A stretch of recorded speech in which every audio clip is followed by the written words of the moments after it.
Você já viveu, quero começar fazendo uma pergunta aqui, se você já viveu um tempo que, quando você olha para trás na sua vida, você vê claramente a mão de Deus, né? E você se alegra por isso, por aquilo que Deus fez, mas na medida que você olha para o presente, você percebe ainda muitas coisas ainda que precisam ser consertadas. Você já teve essa sensação? Olhar para trás, muita alegria, muita gratidão, às vezes até um certo saudosismo.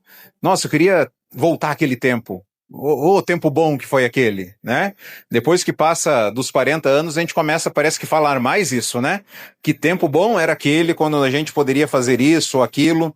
Ao olhar para o passado, nós temos gratidão por algumas situações, alegria, mas quando a gente olha para o presente, a gente vê lágrimas às vezes, a gente vê dor, a gente vê reconstrução, a gente vê aquilo que precisa ser colocado em ordem.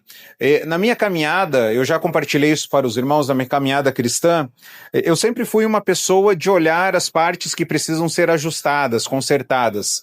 Isso se a gente não tem a cosmovisão correta, olhando a vida pelas lentes do evangelho, criação, queda, redenção e restauração, a gente corre o risco de sermos meio depressivos. Eu era depressivo, porque eu olhava sempre, né, isso adolescente ainda, criança, junior, eu olhava as coisas sempre de uma forma muito distorcida.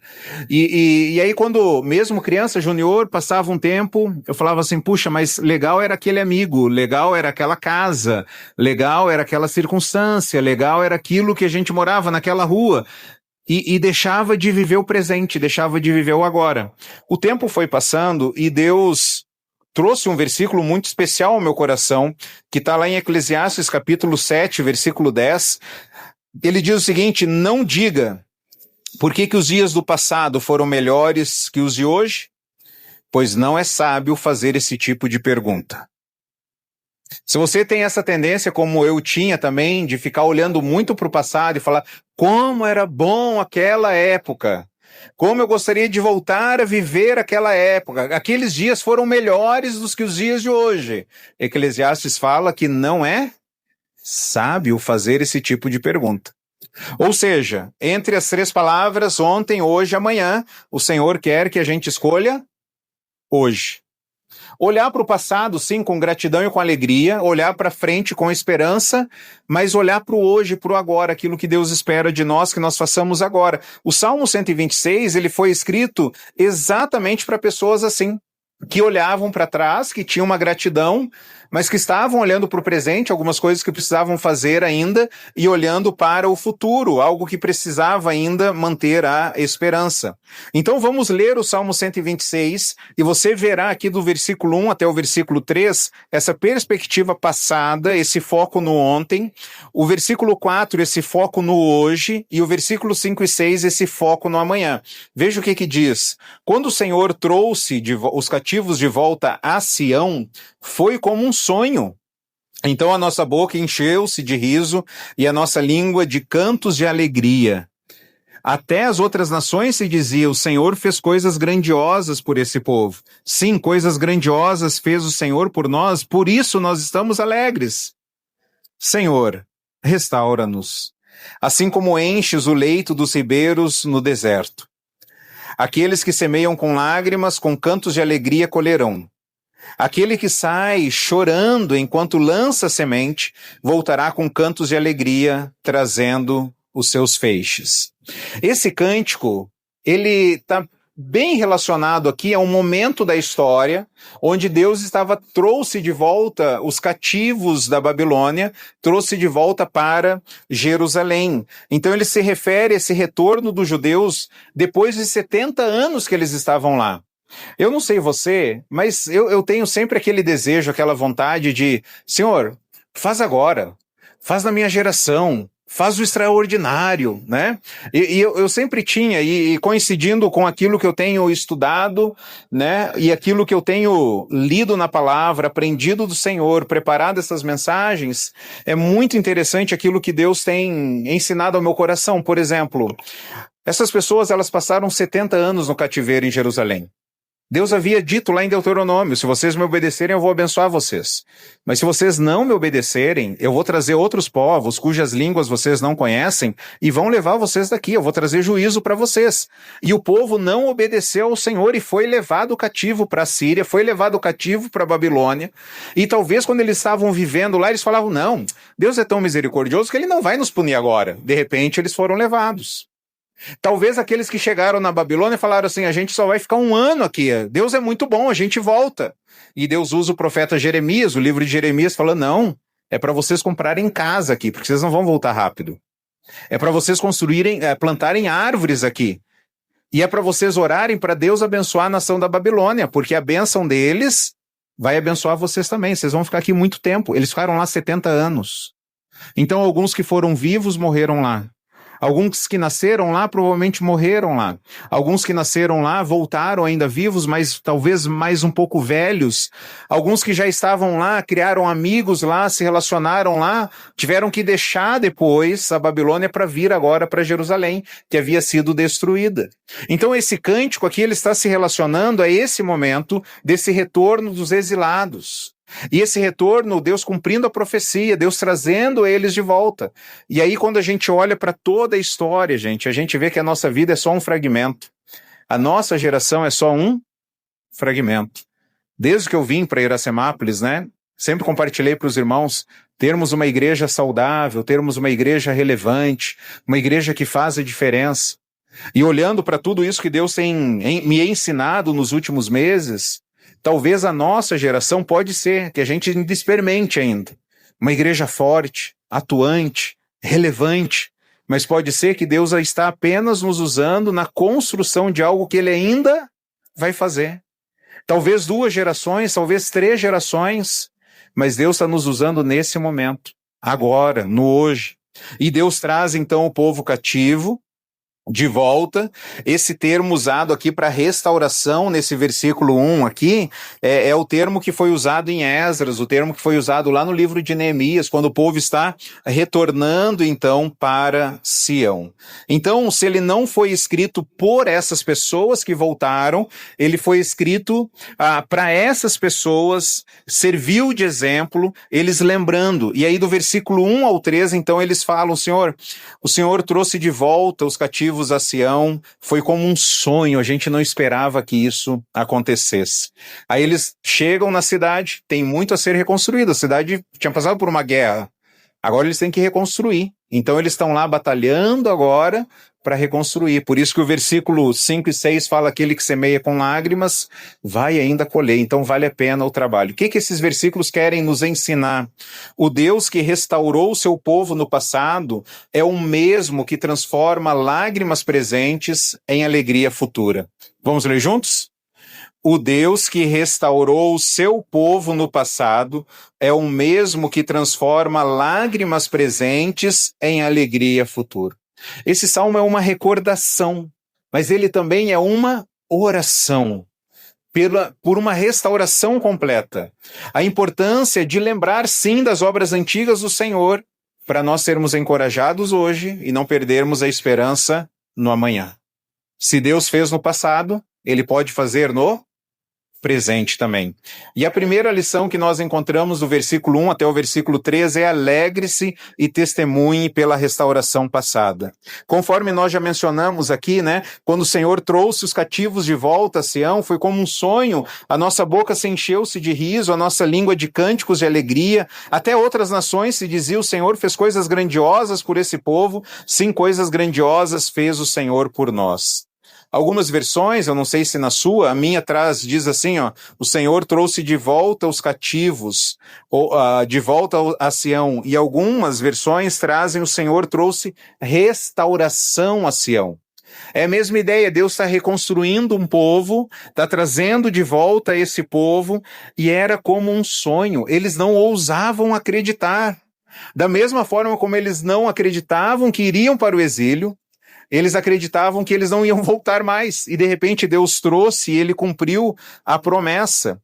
A libertação do cativeiro na Babilônia foi tão maravilhosa, que pareceu um sonho. Você já teve sonhos bons? Pesadelos talvez você já teve também. Mas sonhar algo bom é maravilhoso, não é? Você já teve aquela sensação de dormir, sonhar, acordar, tentar voltar a dormir para ver se o sonho continuava? Que é tão bom, não é? O melhor sonho que eu tive na minha vida foi o melhor sonho que eu tive. Eu sonhei que Jesus estava voltando. Eu era adolescente, que Jesus estava voltando. Eu estava no meu quarto. Jesus entrou no quarto e aí começou.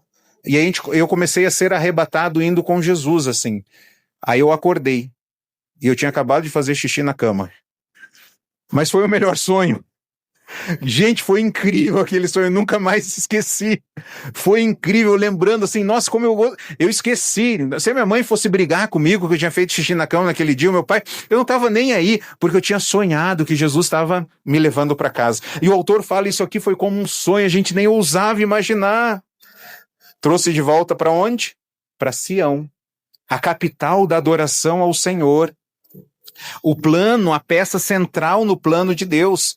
O autor ele vai usar 3 figuras aqui. A primeira figura que ele usa é acerca de um sonho, depois ele vai falar de águas, depois ele vai falar de colheita. Então ele fala sobre acerca desse sonho. Essa restauração gerou o quê? O versículo 2 fala que a nossa boca encheu-se de riso e a nossa língua de cânticos de alegria. Essa restauração trouxe o quê para eles? Alegria, riso, eles voltaram à pátria, eles cantaram de alegria. O livro de Tiago diz, tá alguém alegre? Cante. Quem que é a pessoa que mais canta lá na minha casa? Quem é? A Sarinha.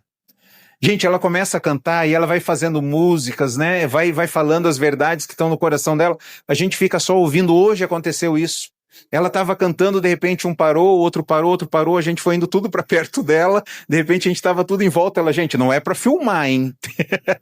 Ela cantando. Quem está alegre, cante. Mas o povo estava onde? No exílio. Eles voltaram, eles começaram a cantar. Mas antes eles estavam no exílio. Deixa marcado o Salmo 126, passa aí 1 ou 2 folhas aí para frente, vai para o Salmo 137. Salmo 137, versículo de 1 a 5. Olha o que o salmista diz. Junto aos rios da Babilônia, nós nos sentamos e choramos com saudade de Sião. Ali, nos salgueiros, penduramos as nossas harpas. Eles usaram as harpas ou eles penduraram as harpas? Penduraram, guardou o violão, guardou o piano, guardou o teclado. Penduramos as nossas harpas. Ali os nossos captores pediam-nos canções. E os nossos opressores exigiam canções alegres, dizendo, cantem para nós uma canção, uma das canções de Sião. Como poderíamos cantar as canções do Senhor numa terra estrangeira?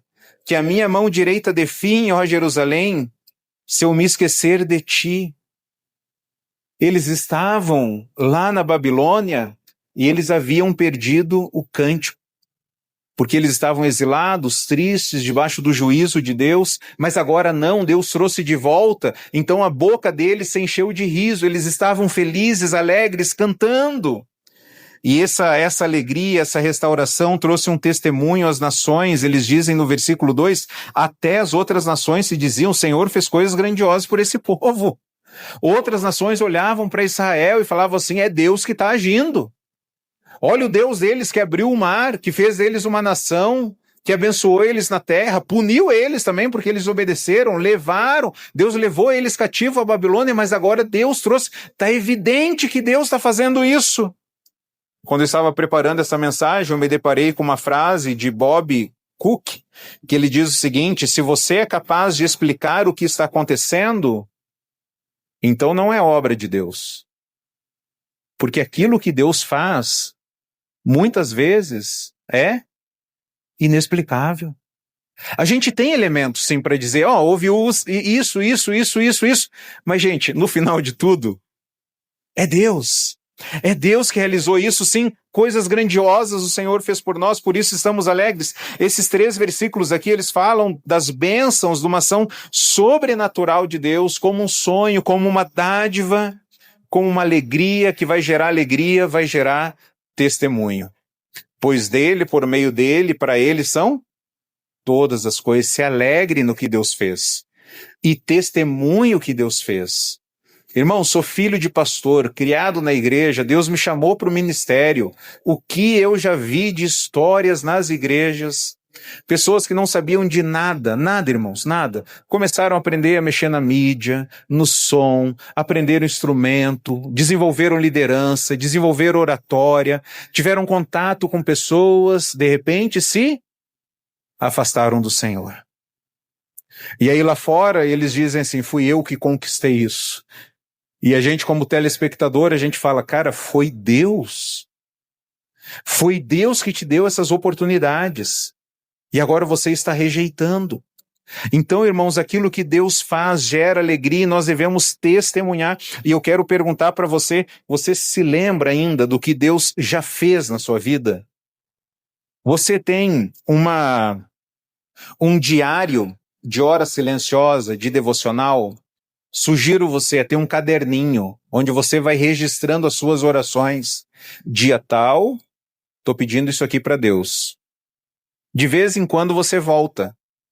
Irmãos, quando eu era adolescente, eu fazia isso, até por uma namorada eu pedia, né? Deus, é o que a gente mais pede quando é adolescente, né? Deus, né, que seja assim, assim, assado. Eu orava para ter aparelho nos dentes. Tinha um dente para trás, Deus queria aparelho, meus pais não tinham condições. Deus, quero tirar carta de motorista. Demorei anos para conseguir tirar. Quando casado já que eu consegui tirar carta de motorista. Deus, quero um computador, o Senhor pode me dar? E aí depois você vai lá atrás e começa a olhar, olha o que Deus fez, Deus atendeu essa oração que eu não lembrava mais. Você se lembra do que Deus já fez por você? Isso gera gratidão, contentamento na sua alegria, alegria no seu coração. Em segundo lugar, além de se alegrar e testemunhar, ore também. Ore pela restauração no presente, pois ela ainda é necessária. O versículo 4. Senhor, restaura-nos.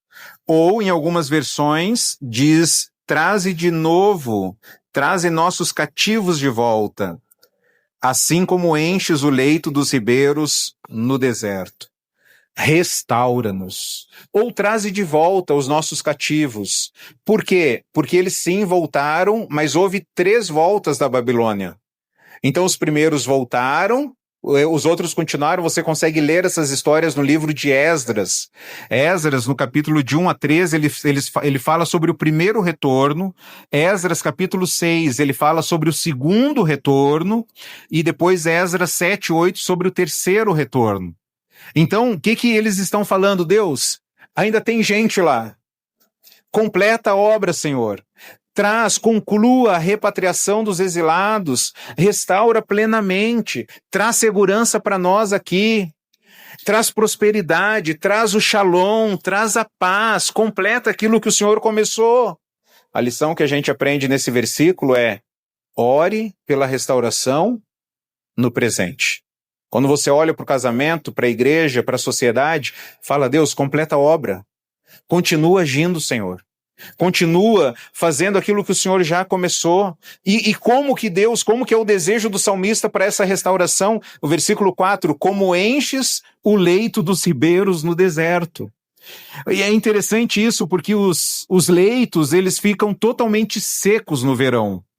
E aí eles se tornam ribeiros de novo quando vem as épocas da chuva e vem aquela enxurrada de novo. Os leitos secos causados pelos períodos da seca se tornavam ribeiros novamente, rios novamente, por causa das chuvas. Então, Senhor, restaura o que falta ser restaurado no presente. Como o Senhor faz com os rios que estão secos, né? Você já foi num rio seco já? É impressionante, né? Na região do norte, lá como a água sobe muitos metros, depois ela baixa muito, em alguns momentos fica a terra seca, aí você fala assim, gente, não é possível que daqui a 6 meses isso aqui vai estar a 6 metros de água, né? De altura de água. É muita água. Deus restaura, enche de novo esses leitos. O desejo do salmista para com o povo é seco por um tempo, mas restaurado após a intervenção de Deus. Às vezes a gente está assim também, não está, irmãos? Secos. Mas é seco por um tempo. E após a intervenção de Deus, a restauração. A lição aqui é que o que hoje está seco, amanhã pode correr como um rio, se o Senhor agir. Por isso ore, clame, não desista, não jogue a toalha. Não seja um pouco como Onéias, que quer as coisas de forma um pouco imediatas, no momento, na minha geração. Talvez vai ser na outra geração.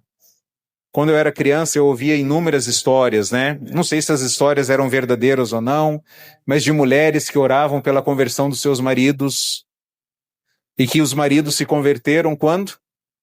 No funeral delas. Elas morreram sem ver a resposta das suas orações.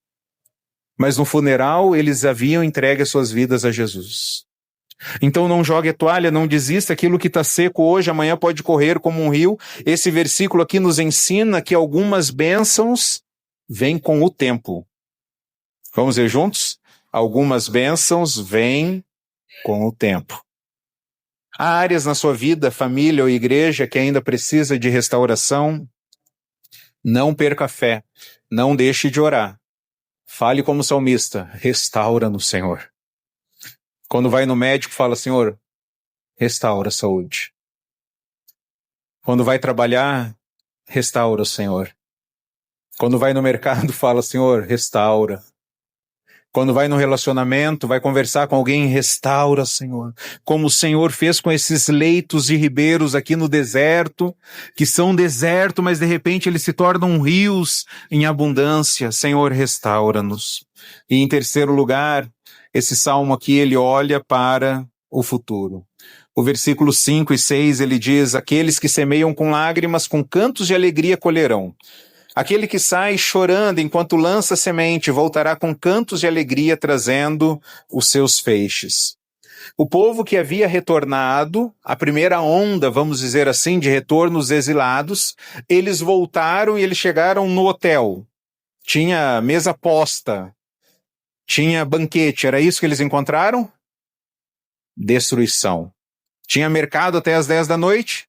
Tinha posto de combustível? Tinha máquina de lavar? Não tinha. Destruição completa. Destruição, não havia água encanada, não havia luz elétrica, não havia nada disso. Destruição completa. A cidade havia passado por uma guerra. E agora eles têm que reconstruir. Eles passaram por um momento difícil, e aí assim que eles voltaram, olha que interessante, assim que eles voltaram, ao invés de eles começarem a pensar em Deus, eles estavam naquela canção famosa, Ema, ema, ema, cada um com seus problemas. Eu vou reconstruir a minha casa, a minha rua. E aí é nesse contexto que Ageu, o profeta Ageu, ele vem e ele traz uma mensagem de Deus. Vamos lá para Ageu agora, então. Deixa marcado. A maneira mais fácil para você achar Ageu é acha Mateus, tá? Acha Mateus e volta. Vai voltando aí.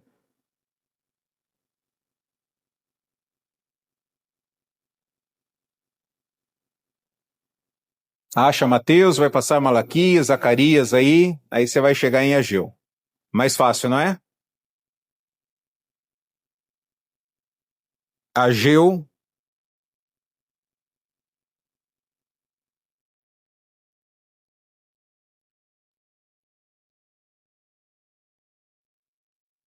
Acharam? Olha, vamos ler alguns versículos aqui. O primeiro está no capítulo 1, versículo 9 a 11. Ele diz o seguinte, ó, vocês esperavam muito, mas eis que veio pouco. E o que vocês trouxeram para casa, eu dissipei com um sopro. E por que eu fiz? Pergunta o Senhor dos Exércitos. Por causa do meu templo, que ainda está destruído. Olha o que Deus está falando para o povo. Vocês estão tentando reconstruir as casas de vocês? Vocês vão conseguir? Não vão. Por quê? Porque a prioridade de vocês está errada. Vocês não estão se preocupando com a obra de Deus. O meu templo está lá destruído. Vocês não estão pensando na minha glória. Eu não vou abençoar vocês. Olha o que ele diz. Enquanto cada um de vocês se ocupa com a sua própria casa, Versículo 10. Por isso, por causa de vocês, o céu reteve o orvalho e a terra deixou de dar o seu fruto. Eles estavam plantando e eles estavam colhendo? Não, estavam perdendo a safra. Nos campos e nos montes provoquei uma seca que atingiu o trigo, o vinho, o azeite, tudo que a terra produziu, e também os homens e o gado. O trabalho das mãos o trabalho das mãos de vocês foi prejudicado. Então Deus está falando: vocês voltaram, eu trouxe vocês e vocês não estão vivendo para mim. Olha o capítulo 2 agora, versículo 15.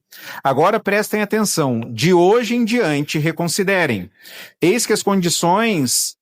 Em que condições vocês viviam antes que se colocasse pedra sobre pedra no templo do Senhor? Quando Deus está falando assim, antes de vocês começarem a reconstrução do templo, lembra como é que vocês estavam? Versículo 16.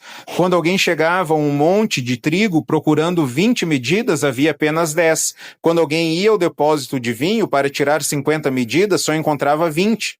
Eu destruí todo o trabalho das mãos de vocês com mofo, ferrugem e granizo, mas vocês não se voltaram para mim, declara o Senhor. Tá claro aqui o que estava acontecendo? Mas aí eles se tocaram e eles começaram a reconstruir o templo.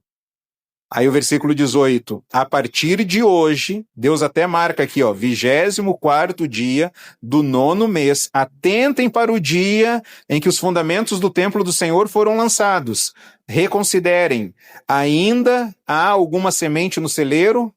Até hoje a videira, a figueira, a romeira e a oliveira não têm dado fruto.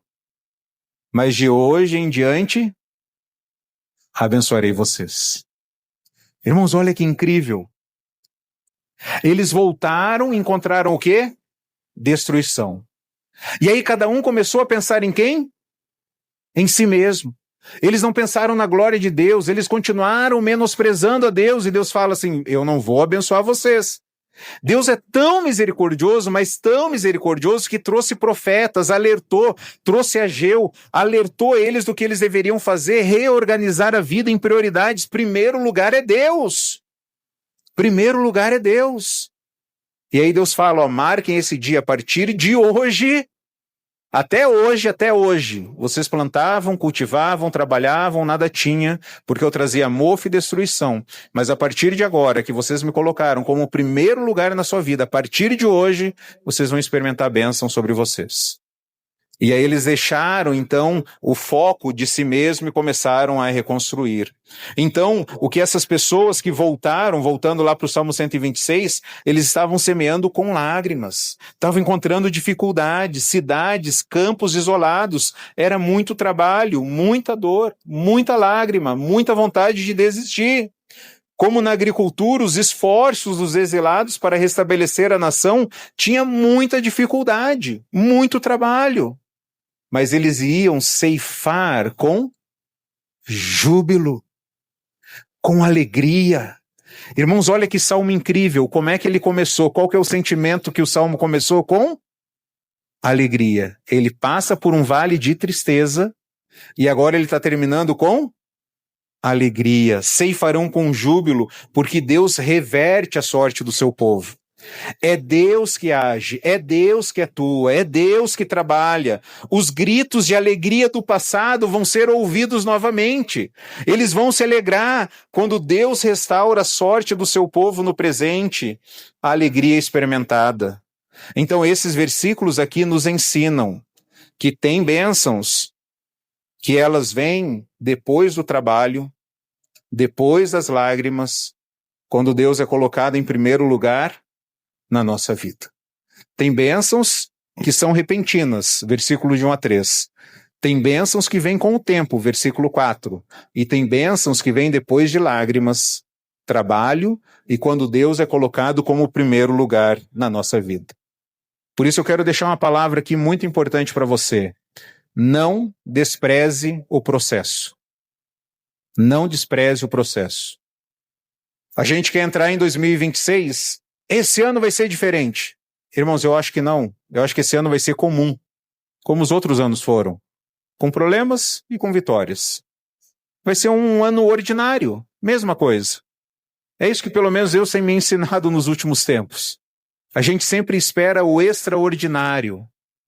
Mas Deus está agindo no ordinário. O fato de a gente poder respirar, o fato de você poder ouvir, ver, sentar, se locomover, são bênçãos que Deus tem derramado na nossa vida.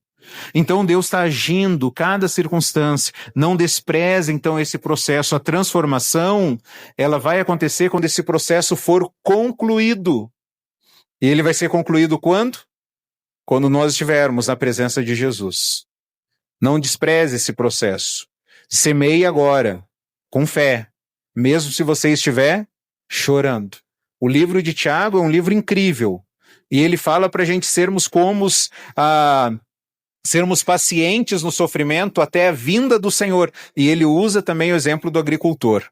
Semeie então com lágrimas, esperando a volta de Jesus. Não desiste, não desista. Semeie visando a colheita. Está doendo? Não pare de semear. A colheita vai chegar. Que a gente aprende aqui que hoje pode até haver lágrimas, mas o final vai ser glorioso. Vamos ver juntos? Hoje pode haver lágrimas, mas o final será glorioso, porque o Senhor prometeu. Quanto tempo que esse hoje pode durar? Quanto tempo que esse hoje pode durar? Talvez toda a nossa vida. E aí a gente tem dificuldade de esperar esse hoje, porque a gente quer vitórias imediatas, a gente quer vitória no agora. Caminhe com o Salmo 126 durante todo esse ano. Quando você quiser, Deus, é agora, é agora, é agora. Lembra do Salmo 126. Um povo que foi levado, foi punido. Um povo que foi restaurado. Um povo que enfrentou dificuldades. Um povo que colocou as prioridades no lugar e que Deus ainda restaurou. Irmãos, tudo isso aqui não aconteceu num dia. Tudo isso aqui não aconteceu numa geração. Tudo isso aqui aconteceu em gerações. Então não despreze o processo. Mesmo cansado ou triste, semeie fazendo a vontade de Deus. Às vezes, quando a gente está encontrando dificuldade, às vezes a gente acha que não é a vontade de Deus, né? Talvez é o contrário. Talvez é o contrário. O fato de estarmos encontrando dificuldades, talvez é uma evidência de que Deus preparou esse caminho para nós.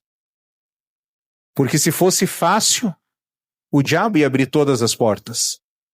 Porque Jesus falou, no mundo vocês vão ter o quê? Aflições, mas eu vou estar com vocês. E aí se Jesus está conosco, irmãos, ele vai endireitando as nossas veredas. A gente só vai indo onde Jesus está indo. E aí onde Jesus está indo, a gente vai encontrando paz, a gente vai encontrando luz, a gente vai encontrando relacionamento com ele, a gente vai encontrando esperança, a gente vai encontrando consolo. Você tem feito a vontade de Deus em sua vida, na sua família, no reino de Deus? O problema do nosso coração é que a gente esquece o que Deus fez. A gente desanima quando a restauração ela é parcial. Foi só um pouco. Deus era para ser tudo. Não despreze o processo. O problema do nosso coração é que a gente quer colheita sem semeadura. A gente quer alegria sem perseverança. Esse é o nosso problema. Mas em Jesus, ele começou um processo de restauração. E ele vai concluir. Então aqui nós vamos chorar, aqui nós vamos lamentar. A cruz foi semeada com lágrimas. Mas a ressurreição trouxe uma colheita que trouxe o júbilo de alegria de novo. A nossa boca se encheu de alegria, de riso, quando a gente olha para a cruz e lembra que a cruz está vazia. A gente olha para o túmulo e o túmulo está vazio. A gente olha para o trono e fala, Jesus está lá, reinando. E ele reinará para sempre. E a gente se alegra nisso. Então seja grato pelas bênçãos do passado, ore por bênçãos no presente e prepare-se para receber bênçãos no futuro. 3 lições. Lembre-se do que Deus já fez. Tenha gratidão pelo passado. Isso vai fortalecer a sua fé. Lembre-se do que Deus já fez. Em segundo lugar, ore por restauração contínua. Clame no presente. Deus ainda está trabalhando. Deus ainda está agindo. E em terceiro lugar, não abandone a semeadura. Tenha esperança quanto ao futuro. Mesmo quando isso estiver doendo, mesmo quando estiver com lágrimas, não perca a esperança. Talvez hoje, dia de hoje, 4 de janeiro, Talvez você está mais perto das lágrimas, né? Do que talvez do júbilo. Mas o Salmo 126 te lembra que o choro não é o fim da história. A última palavra pertence ao Senhor da colheita. Continue semeando, continue confiando, continue esperando. O Deus que restaurou Sião está restaurando as nossas vidas e nos levará para Nova Jerusalém. Amém? Senhor, nós queremos te dar graças pelo que o Senhor já fez lá no passado. Queremos clamar para que o Senhor continue agindo no presente, para que possamos perseverar, não desistir. E queremos agradecer ao Senhor pelo que o Senhor fará lá no futuro. Obrigado porque nós vamos colher com júbilos de alegria. Pai, se hoje tem irmãos aqui hoje, Pai, com coração sangrando, com coração com falta de esperança, com coração com dor, com coração desesperado, desanimado, deprimido, talvez olhando o tanto de coisas que precisa fazer em casa, no casamento, com os filhos, na área financeira, na área da saúde, talvez estão perdendo a esperança, Senhor. Nós pedimos que esse salmo, do Salmo 126, possa ajudar esses irmãos a olhar para Jesus, o Senhor da história, aquele que cuida do seu povo, aquele que promete e cumpre, aquele que começou o processo de restauração e vai concluir, e que essas certezas da sua palavra possam encher o coração de cada um de nós, quando nós passarmos por esses momentos de reconstrução também. Lembrando, ó Pai, que o Senhor um dia concluirá toda a sua obra, e não haverá lá mais dor, não haverá mais lágrima, não haverá mais morte, porque nós estaremos plenamente restaurados, vivendo com o Senhor para todo sempre. Nos use no presente hoje para semearmos na sua palavra, semearmos a sua palavra, semearmos a sua vontade, fazermos aquilo que o Senhor quer para nós. É no nome de Jesus, nosso Senhor e Salvador, que nós oramos. Amém.